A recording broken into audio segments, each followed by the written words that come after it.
우리 함께 사도신경으로 신앙 고백하시겠습니다. 나는 전능하신 아버지 하나님 천지의 창조주를 믿습니다. 나는 그의 유일하신 아들 우리 주 예수 그리스도를 믿습니다. 그는 성령으로 잉태되어 동정녀 마리아에게서 나시고 본디오 빌라도에게 고난을 받아 십자가에 못 박혀 죽으시고 장사된 지 사흘 만에 죽은 자 가운데서 다시 살아나셨으며 하늘에 오르시어 전능하신 아버지 하나님 우편에 앉아 계시다가 거기로부터 살아있는 자와 죽은 자를 심판하러 오십니다. 나는 성령을 믿으며 거룩한 공교회와 성도의 교제와 죄를 용서받는 것과 몸의 부활과 영생을 믿습니다. 아멘. 우리 함께 찬송가 357장 주 믿는 사람 일어나 힘을 합하여 함께 찬송하도록 하겠습니다. 357장입니다.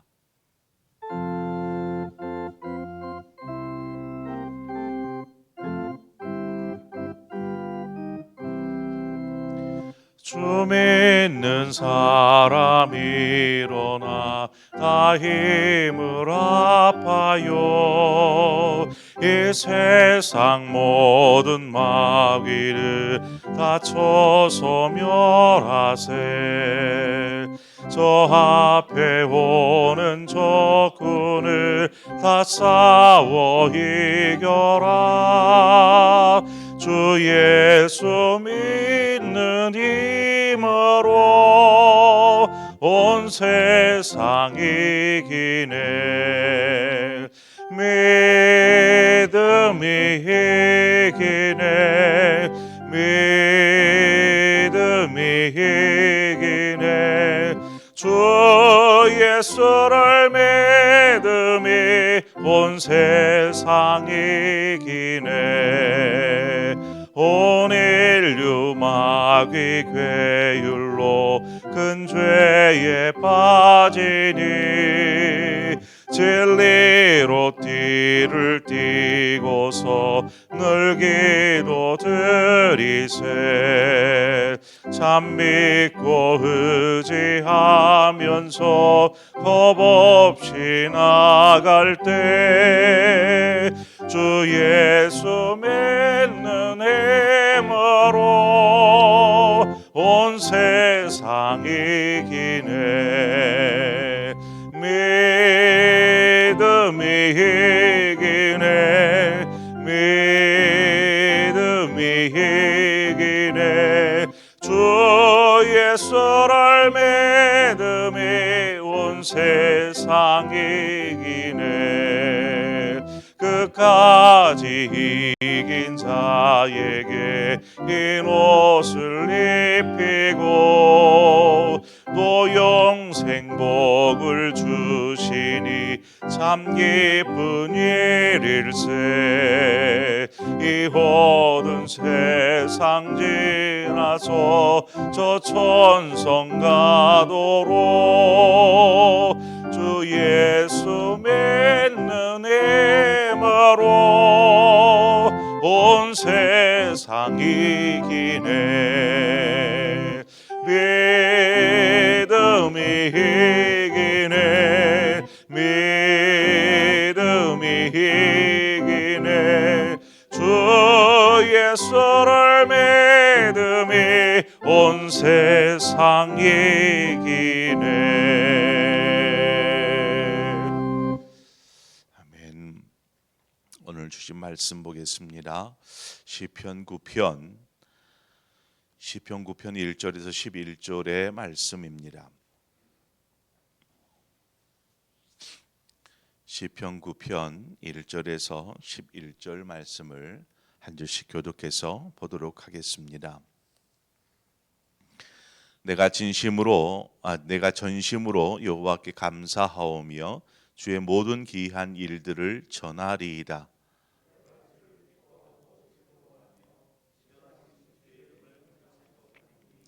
내 원수들이 물러갈 때에 주 앞에서 넘어져 망하니이다.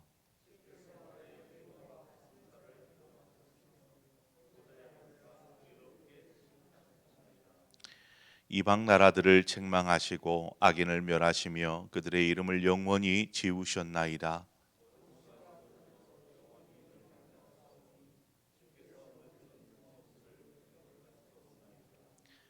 여호와께서 영원히 앉으심이여 심판을 위하여 보좌를 준비하셨도다.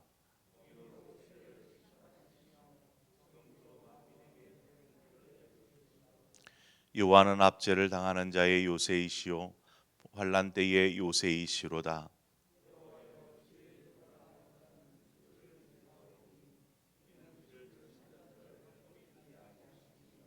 함께 읽습니다.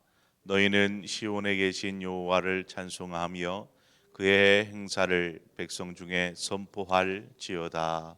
아멘. 오랜 세월을 믿음으로 살아왔으며 또한 말씀에 순종하는 삶을 사는 사람이 고난을 당하고 또 믿지 않는 사람보다 형편이 좋지 않을 때 우리는 어떠한 생각을 하게 됩니까? 가장 먼저 떠올릴 수 있는 것은 하나님 정말 살아 계신 것이 맞습니까? 라는 질문을 던지게 됩니다. 이 생각을 먼저 하게 되는 것이죠. 신실한 믿음으로 살았는데 왜 그러할까? 왜 그럴까? 어제 말씀에 엘리사와 두 아들을 가진 한 과부 여인의 이야기를 기억할 것입니다. 이 여인은 하나님을 경외하는 삶을 사는 여인이었습니다. 열왕기하 4장 1절에 보니까 선지자의 제자들의 아내 중에 한 여인이 엘리사에게 부르짖으리되 당신의 종 나의 남편이 이미 죽었는데 당신의 종이 여호와를 경외한 줄은 당신이 아시는 바니이다 라고 이야기합니다. 그런데 하나님을 경외하는 삶을 살면서도 아이들도 어린데 남편은 일찍 하나님께서 데려가셨습니다. 살림은 결코 공해져서 나아질 기미가 보이지 않습니다. 여러 사람들에게 빚진 삶을 살아갑니다. 급기야 그들이 이 두 아들을 종으로 삼겠다라고 큰 소리칩니다. 그렇다면 이 여인에게 하나님은 어떠한 하나님이겠습니까? 왜 계속되어지는 고난, 이 고난이 소망의 빛이라도 보이면 믿음으로 계속 이렇게 하나님을 경외하는 삶을 살 터인데 지금 소망의 빛이 전혀 보이지 않고 계속 더 악화됐으면 악화됐지 삶이 더 나아질 그러한 소망이 보이지 않는 것입니다. 그럼 여인에게 하나님은 어떠한 하나님일까요? 우리는 종종 의인이 고난을 당하며 또 하나님을 경외하는 사람들이 궁핍과 환난을 당하는 것을 잘 이해할 수가 없습니다. 이해하지를 못하는 것이죠. 그러다 보니까 보통의 그리스도인들이 환난을 거부합니다. 환난은 이것은 그리스도인에게 믿는 사람에게는 환난이 아니라 축복과 평안이 있기를 바라고 그것을 소원하는 삶을 살게 되는 것이죠. 오늘 본문을 보면 다윗이 왕이 되어서 이스라엘을 다스릴 때에 이스라엘 주변에는 수많은 적들이 살고 있었습니다.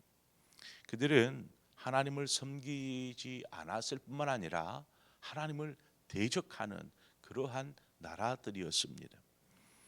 오늘 5절 말씀을 보니까 이방 나라들을 책망하시고 악인을 멸하시며 그들의 이름을 영원히 지우셨나이다라고 시편을 통해서 고백합니다. 다윗이 그만큼 그 주변 나라들과 계속되는 전쟁을 치르게 되지요. 그래서 얼마나 많이 피를 흘렸는지 나중에 하나님을 위해 성전을 짓고 싶다 할 때에 하나님께서 노 하시잖아요. 왜요? 네 손으로 너무나 많은 피를 흘렸기 때문이라. 다윗이 이렇게 전쟁을 치르며 적들과 싸워 물리치는 일이 여러분 쉬운 일이었겠습니까?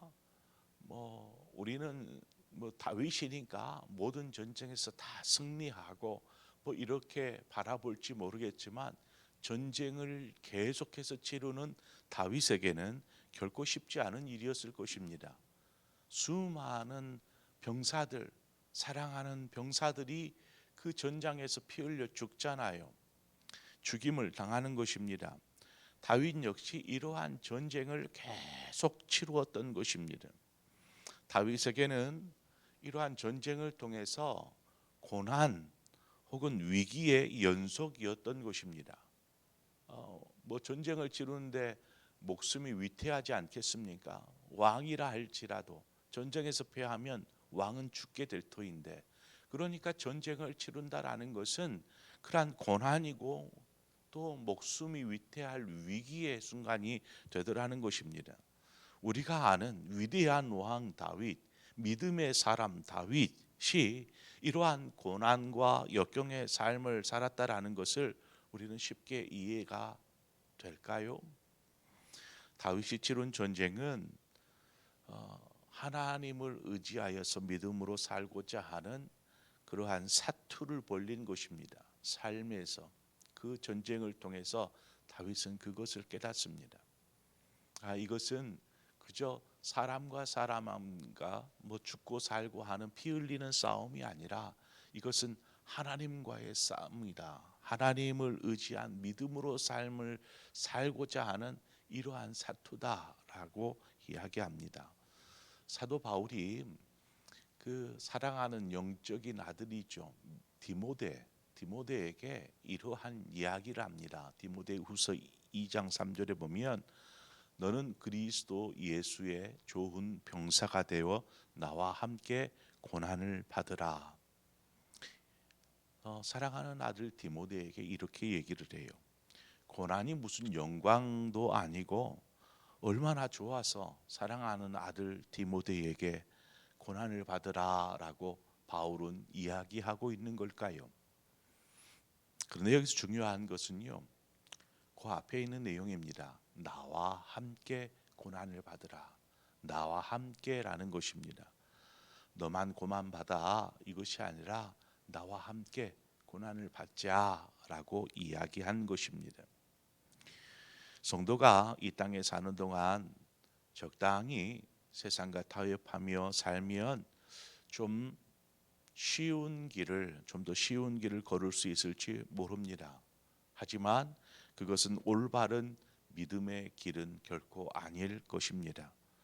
오늘 다윗이 고백하는 내용을 보면 자신이 하나님의 이름으로 전쟁 속으로 뛰어들면서 하나님에게 외치는 것이죠. 하나님, 위로운 재판장이 되어 주옵소서. 뿐만 아니라 내가 이 전쟁 속에 내 생명이 피할 피난처가 되어 주옵소서. 주께서 악을 소멸하듯이 이 모든 대적, 하나님을 대적하는 모든 이들을 진멸하여 주옵소서. 이 믿음으로 그 고난의 한복판으로 뛰어드는 것입니다. 그때 다윗은 전능하신 하나님, 자신의 피난처가 되시는 하나님, 바로 그 하나님을 경험하게 되었던 것이죠. 믿음의 다윗, 믿음의 왕 다윗이 나올 수 있었던 것은 바로 이 믿음의 삶에 있었습니다. 어떻게 보면 고난은 더 많은 유익을 우리에게 가져다 주는지 모릅니다. 그래서 9절 10절에 보니까 여호와는 압제를 당하는 자의 요새이시요 환난 때의 요새이시로다. 여호와여 주의 이름을 아는 자는 주를 의지하오리니 이는 주를 찾는 자들을 버리지 아니하심이니이다 라고 고백합니다. 주님께서 믿음으로 어떻게든 이 땅에서 믿음으로 살아보겠다라고 몸부림치는 이들에게 찾아오십니다. 그리고 말씀하시죠. 내가 너와 함께 있잖아. 내가 너와 함께 있다 말씀하십니다.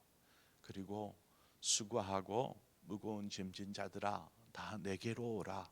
내가 너희를 쉬게 하리라 말씀하시죠. 주님이 우리와 함께 하십니다.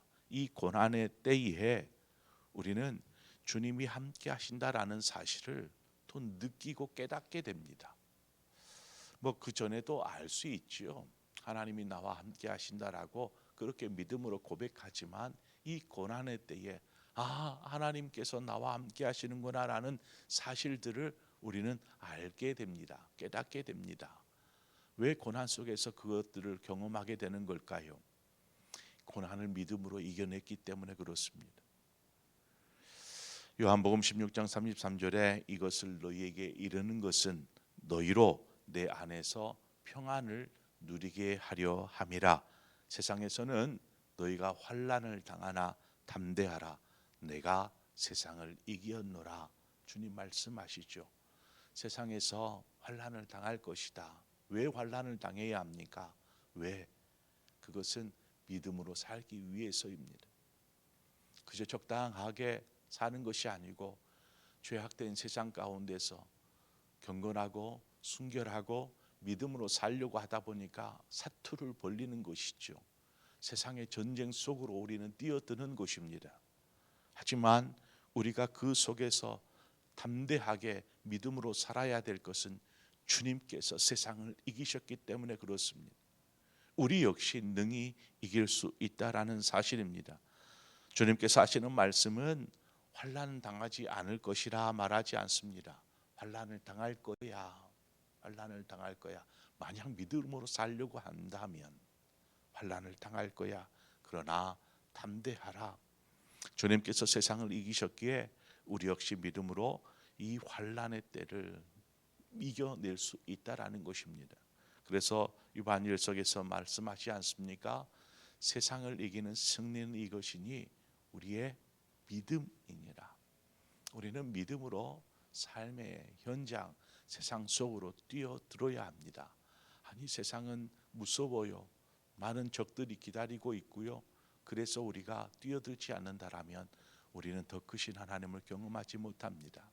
오늘 본문의 고백처럼 이 다윗이 그 전쟁 속으로 뛰어들어서 사투를 벌리면서 믿음으로 하나님을 바라보며 있을 때에 피난처가 되시는 하나님을 경험했고 자신과 함께 하시는 하나님을 경험했고 결국 자신을 승리케 하시는 하나님을 경험한 것을 우리는 말씀을 통해서 보게 됩니다.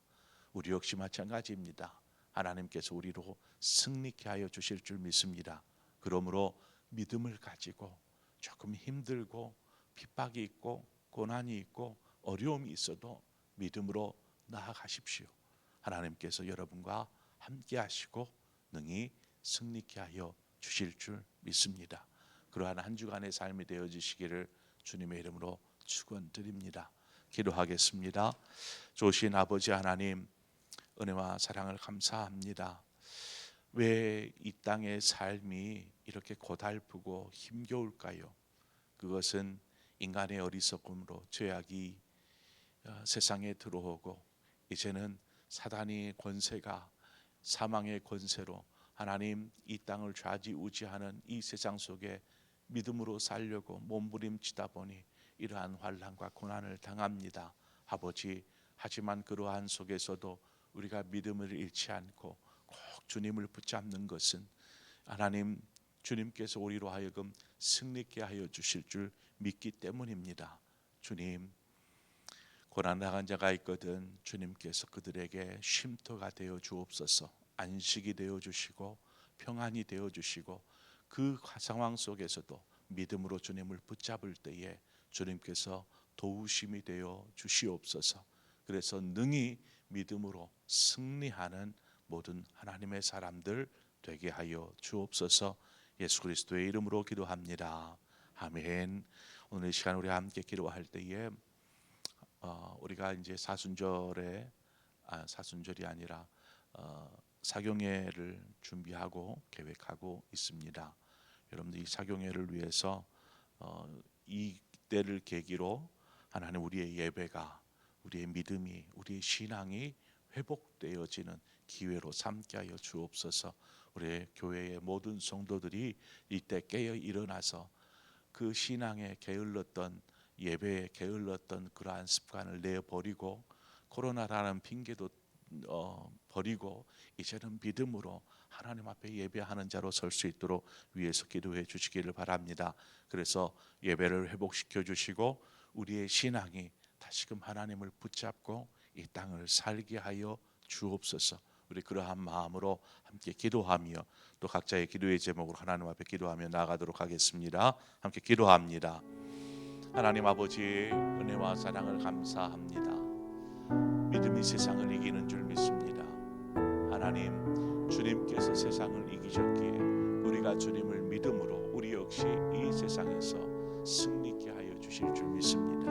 하나님, 그러나 이 세상 속에서 왜 이렇게 고난이 많고 힘겨운 일이 많고 때로는 그저 그냥 주저앉고 싶은 마음들, 그냥 적당히 살면